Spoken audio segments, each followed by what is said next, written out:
Bhí muid a caint faoi stair an CLG an le hana, agus bhí muid a plé cé náit gur tháinig an pell agus an hiománaíocht as. Well, tá muideach an scéal a léamhaine bunaithe ar cór tháinig an hiománaíocht as. Tá muid chun leart faoi Cú Chulainn. Bhí bata ag Cú Chulainn cása leis an cumann agus bhí líróid aige cása leis an sliocht. Tá muid chun an téac sa léamh amachchas an leabhar oibre seo, Taisce Tuisceana, agus is féidir libh se áil ónas go mbeidh se agah sa mála chomá. Mar sin, cuireann tús leis. Cú Chulainn. Fadó in éireann bhí fearr an dar bhaineann Chulainn.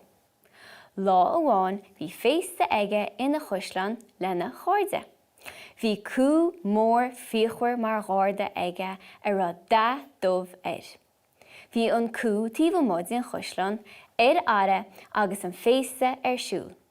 Chonaic an cú bucha leog dar bhaineann sa teanta ag siúl chuig an Gúisleán.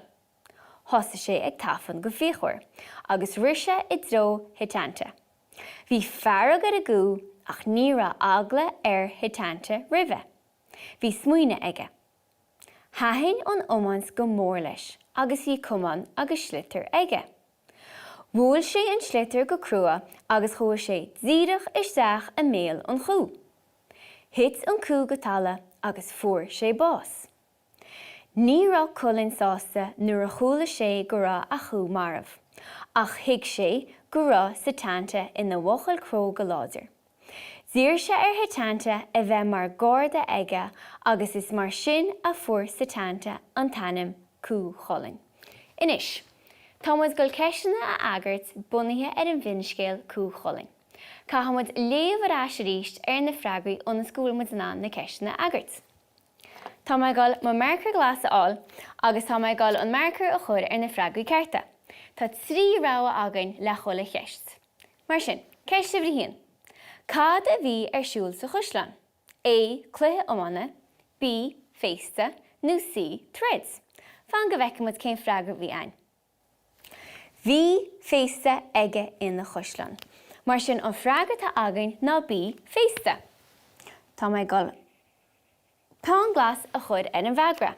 Ceiste bhí dó. Cé acu atá fíor? Bhí an cú deas, B. Bhí an cú ina chola, nó C. Bhí an cú feargach. Fan go bhfeiceann muid cuairteáid an freagra. Thosa sé ag tafan go fíochmhar. Mar sin, an freagra tá againn ná C. Bhí an cú feargach. Ceiste bhí trí. Nuair a thosa an cú ag tafan, bhí A. agla ar hitanta, B. sa teanta buartha, nó C. sa teanta cróga. Bhí fearg ar an gú ach ní raibh agla ar sa teanta roimhe, mar sin an freagra tá againn ná C. sa teanta cróga. Ceiste bhí ceithir. Cén fá a raibh cumann agus sliocht ag sa teanta? A. Bhí cluiche iomána aige an lá sin, B. Ba bhrá leis iománs, nó C. Ba bhá le Chulainn cluiche a imirt leis an gú. Fan go bhfeiceann muid cá bhfuil an freagra sin. Thaithnín an iománs go mór leis agus bhí cumann agus sliocht aige, mar sin an freagra tá againn ná B. Ba bhrá leis an iománs. Inis, fáír tá deireadh tacaí leis an gceachta. Ach is féidir libh se gáil agus an chodéileó seo agart, béis se banán an sliocht a léamh ríist agus na ceisteannaí eile a agart.